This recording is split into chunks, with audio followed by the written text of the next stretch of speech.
কি বলবো ভাই, যার ব্যথা সেই কিন্তু বুঝে, অন্য বুঝার কোনোভাবেই সম্ভব না। তাই সম্ভব না হইলেও মনে করেন যে প্রতিবেশী আত্মীয় স্বজন কারোর কাছে যদি নিজের কষ্টের কথা ভালো মন্দের কথা সে নিজে শেয়ার না করে একজনের মনের কষ্ট কিভাবে আরেকজনে বুঝবে। কিন্তু মা কইলেই না ভাই, পাওয়ার মতো সুযোগ নাই।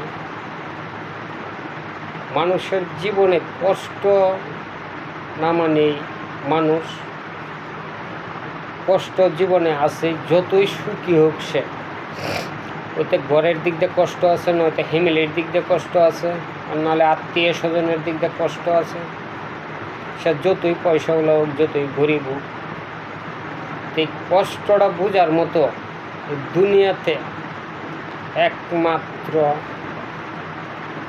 জন্মদাতা মা ছাড়া আর বাপ ছাড়া বোঝার মতোই পৃথিবীর মধ্যে আর কোনো আপনজন নাই ভাই। নিজের পরিবারের যে কেউরেই বলেন না কেন, কিন্তু কেউ কারো আপন না, শুধু মা বাপই শুধু আপন, নিজের সন্তানও আপন না। একটা কথা সবাই মনে রাখবেন, কেউ মা বাপের মনে কষ্ট দিবেন না। যে যতদিন বাচ্চা থাকেন মা বাপের খবর নেবেন, খোঁজ নেবেন, যত্ন করবেন।